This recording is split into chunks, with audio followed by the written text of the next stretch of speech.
Bonjour à tous, dans cette vidéo, nous allons présenter une méthode qui est appelée méthode de l'objet à l'infini qui peut vous être utile en TP pour déterminer la distance focale d'une lentille. Pour ce faire, notre montage se compose de deux parties. Un objet et une lentille qui permettent d'obtenir des rayons lumineux qui semblent provenir d'un objet à l'infini. Et enfin, la lentille de distance focale inconnue associée à un écran.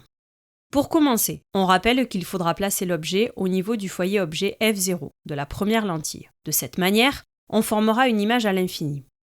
Si la distance focale de la lentille est de 10 cm, on placera l'objet à 10 cm en avant de la lentille.